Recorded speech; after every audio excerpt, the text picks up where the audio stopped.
Hi. So this is my first video. Um, I was just bored, and so I'm just finishing my first year of my PhD in pharmacology, and I remember that whenever I was applying and stuff, I would go on YouTube and look for people's experiences in pharmacology or chemical biology and try to see like what they thought about it in terms of graduate programs and stuff, and there weren't that many. There was a lot of biology and like pure chemistry and stuff like that, but not a lot of pharmacology. So I thought I would give my perspective on my first year in my pharmacology PhD program. For some background, in undergrad, I majored in chemistry and I minored in biology. So originally, I did research in a biology lab. Well, originally I didn't think I wanted to do research. I just wanted to go to medical school. And then I started doing biology research. It was sort of like ecological impact research. I studied fish. It was kind of boring. But later in my undergrad career, I transitioned to a lab that studied bioinorganic chemistry. So it was like designing analogs of platinum-based chemotherapeutics, changing their ligands, because certain ligands leave and certain ones stay on whenever they go into the cell. And that was really fun. I found that I enjoy chemistry a lot, more so than biology in some instances, but like biochem is of course a good intersection there. So as undergrad went on, I kind of came to the realization that I don't want to be a doctor. Of course, on top of that, I shouted at a few doctors and they were all assholes, so it just didn't work out. And I really liked research. Granted, I didn't get to do like hardcore research in undergrad. I synthesized some analogs and then we would like test them in viability assays and like get their IC50s and see how that changes, if it makes the molecule more potent or less potent based on changing certain ligands and certain cancer cell types. But it was a good introduction into pharmacology and toxicology, and by the time I was, I think, sometime in junior year, I was like, yeah, I'm definitely not going to medical school and I want to apply for a PhD program.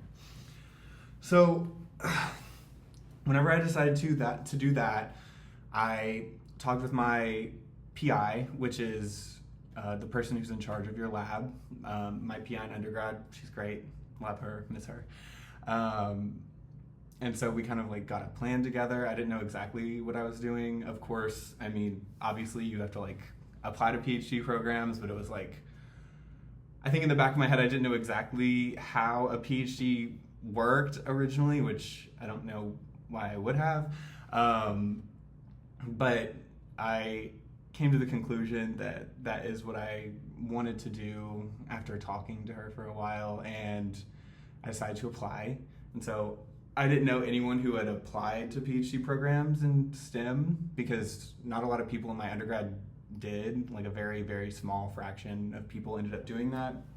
Most people just wanted, most people wanted to go to medical school, and so they kind of stayed with that dream the whole way on.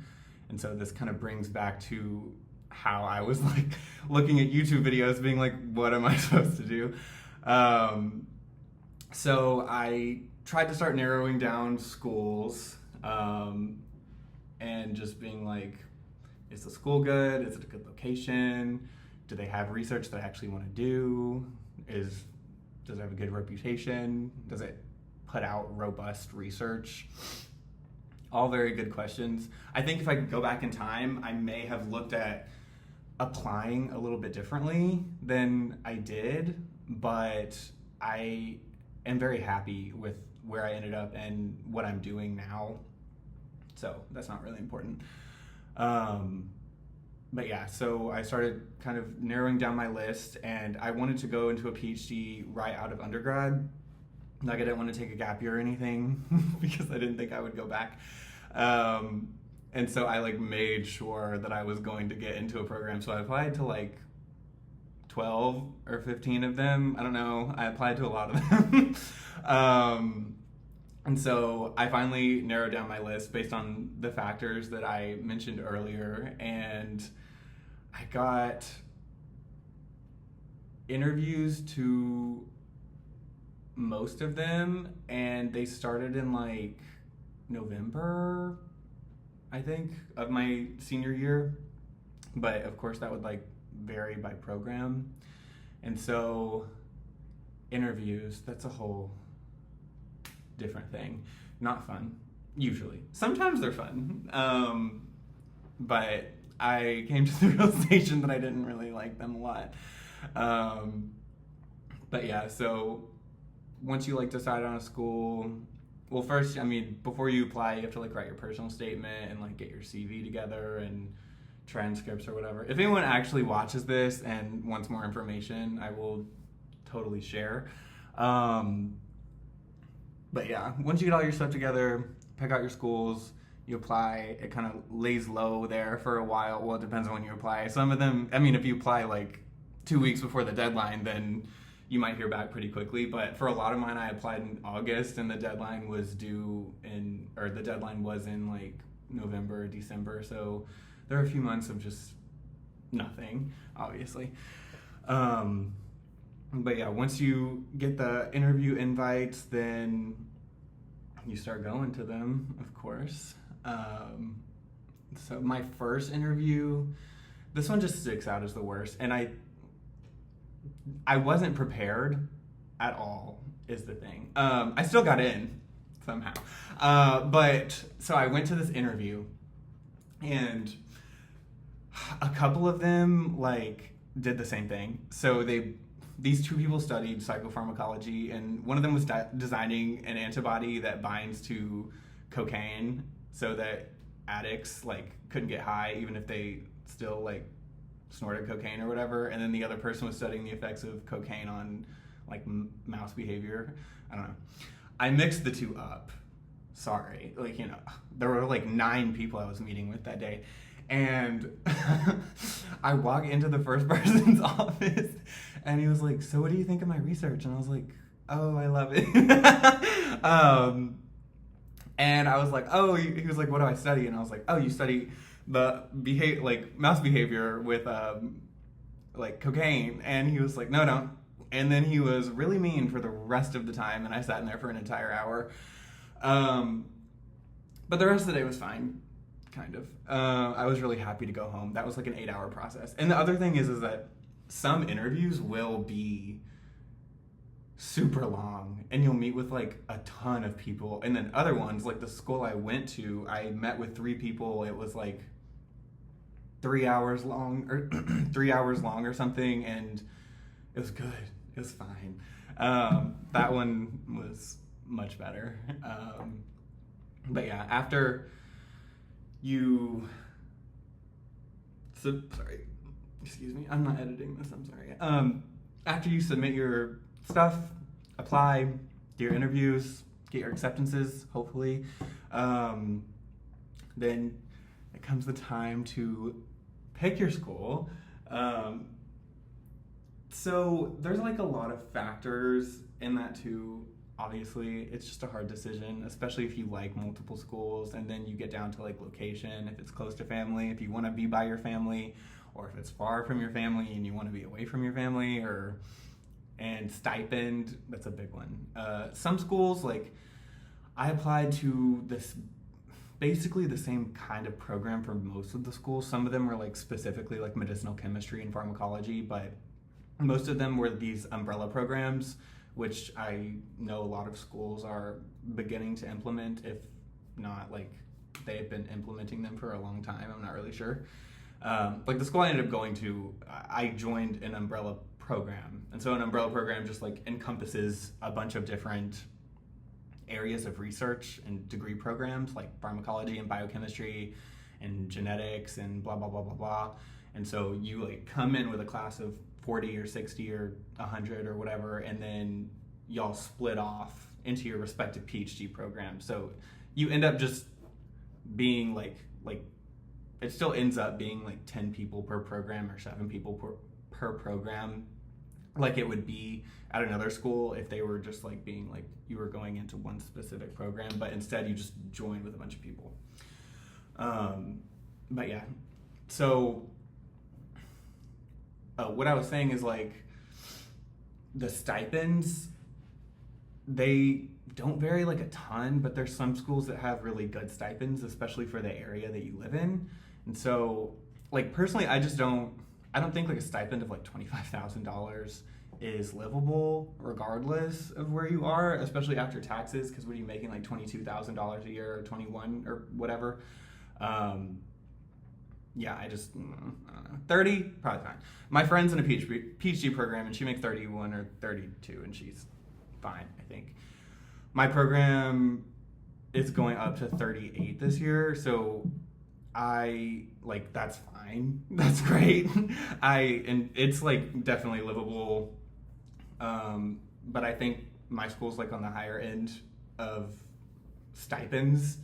But it just depends. It also depends on the program, so I'm not sure. I didn't really look into that a ton, but it was a big factor in my final decision. Anyway, all that to say, I can, once again, if someone watches this and they want more and they want answers, I can answer more questions about the application process and whatever. Now, sorry that took 11 minutes. About my first year as a PhD student. Okay, so once again, as I said earlier, I joined an umbrella program or a portal program, and so I knew I wanted to do pharmacology, but on the bright side of doing this umbrella program, you can rotate in any lab you want. That's like something that I liked a lot. So, and another thing is that at my school, the professors have, they call them appointments. I don't know if how it works at other schools. It might be the exact same. But like my PI, his primary appointment is in genetics, but he has a secondary appointment in pharmacology, even though our research is like all pharmacology and chemistry, but I don't know. I think it's just like a when you get hired thing, if there's like spots open and whatever, but his primary is in genetics. And so like I still got to join his lab, and he is approved to be a mentor for pharmacology students, even though his primary appointment's in genetics. And so, I mean, at my school, like there's like a ton of labs, obviously. So you can rotate in any of them. Like the first lab I rotated in was, they studied the hippocampus. His primary was in neuroscience, and he was gonna let me do pharmacology, and he was gonna get an appointment in pharmacology.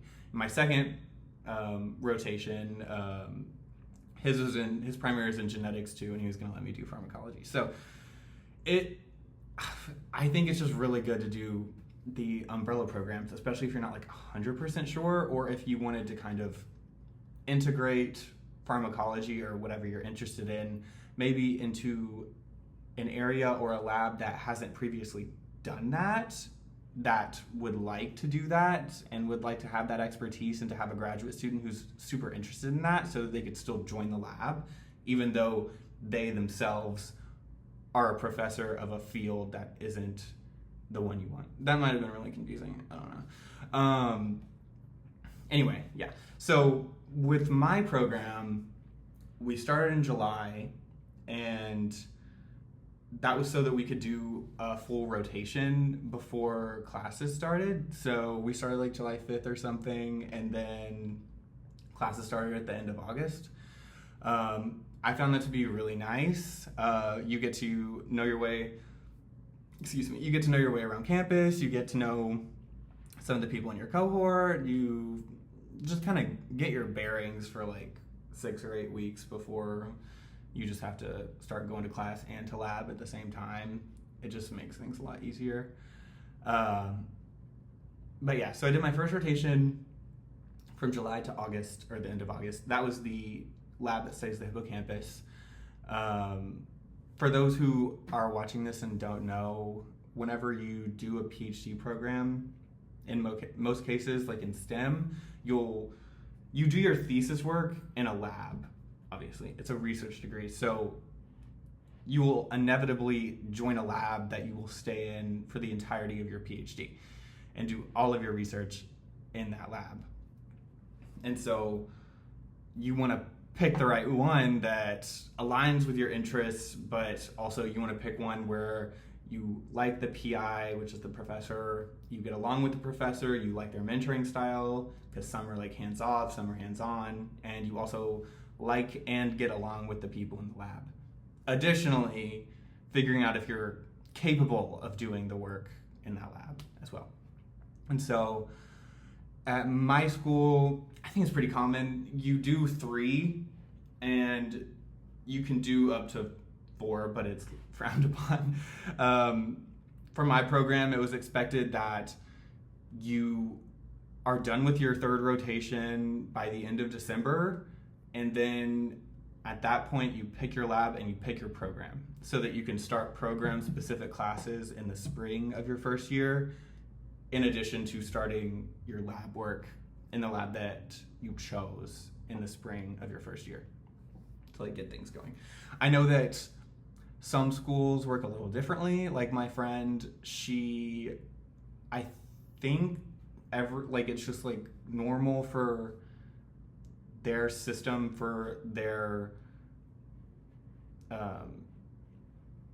department like thing that she's in. I think it's like a mixture of like 3, like pharmacology and biochemistry and something else.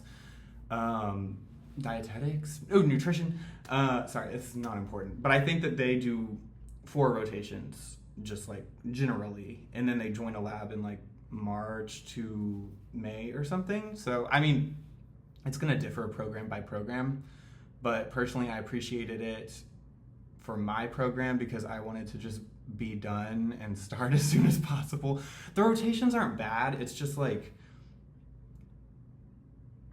I just found them to be relatively annoying, except for, well, not annoying, just like if the PI isn't super serious about like rotation students or whatever, and they don't give you your own project in your rotation, it's gonna be really boring, especially if like there's new people in the lab, because whenever you're like excluding you, like people who've already joined, because they're trying to get their project going, they don't want anything like messed up, so they don't want you to do it because you're brand new. It makes sense. I would feel the exact same way. If someone was coming in to rotate right now, I wouldn't want them touching my stuff. Oh, there's so that is kind of like a bad part. So it's good to get someone who's like an extremely seasoned graduate student to be your mentor during rotation, because they'll actually let you do stuff. And then also, like, if you're doing like a computational lab, like my 2nd rotation, it was like half of it was primarily computational, and so like that was fine because I just like coded the whole time. But yeah, just something to think about. Some parts of rotations are definitely like torturous, and then especially if you get down to the part where you're like, oh, I love this lab, I want to join this lab, but someone else wants your lab and they're only taking 1 person, or they're only taking 2 people and 3 people want to join, and then it feels like a competition. It's super annoying. That is what happened to me with the oh my god, that is what happened to me with the lab that I ended up joining. He was like, my PI was gonna give it to someone else because she had a master's degree and I didn't, or something, I don't know. But she ended up just like not answering, and I ended up getting it. So like whatever's meant to happen will happen. But it was gonna make me extremely upset if I didn't get it. But I do know that it can be a little bit of a fiasco, and I have some friends who it definitely stressed them out quite a bit, thinking that they weren't gonna end up in the place that they really wanted to be most. So that is another part that is a little bit annoying, dare I say. But yeah, you'll end up where you're supposed to end up. I hope. I mean, I'm glad that I ended up where I ended up, but I don't know. But yeah, rotations, they're just not that serious, is the conclusion that I came to.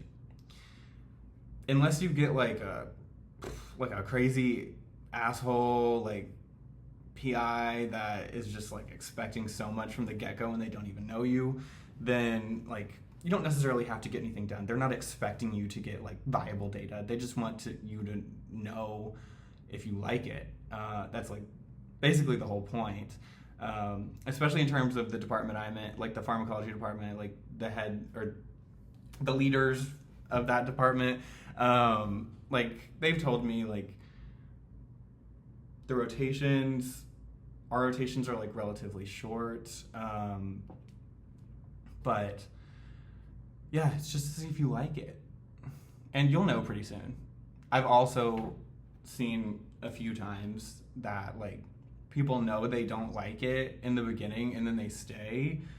Unless your program's like weird and stringent, just leave and restart another one, because there's no point in you staying somewhere for 8 weeks when you're miserable and you know you don't even like it from the beginning. So just get out like as soon as possible if you realize that you don't like a rotation and you don't like the lab and you don't get along with people or XYZ. Like, don't do it. It's stupid to do it. There's no point. But I would give it like 2 weeks, because sometimes things get better. I mean, it just depends. But yeah, so after I was done with rotations, I picked my program, which of course is pharmacology, which I knew from the beginning, but I mean, I wasn't like completely opposed to choosing something else. But yeah, so like the first semester, rotations, and then for like the umbrella cohort, so like my whole class was together for our classes the first semester, and so we took like, I don't remember, like molecular biology and biochemistry or cell biology and biostatistics, I think. Yeah, so it's just like a general like overview to get everyone on the same page.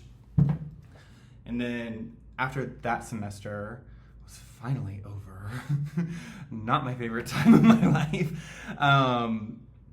then in the spring, so this past semester, we started our program-specific courses, and so everyone kind of diverted away from each other. So you were used to seeing all these people every single day, and then you never see them at all, which for some is nice, but others it's like sad. You know what I mean? And then of course you see the people that are in your program all the time because you take classes with them. So this semester I took like molecular pharmacology and a class about the FDA approval process or something, and bioethics. I don't remember, but yeah, so starting this semester was classes in pharmacology, and it was the first semester actually doing like real work in my lab.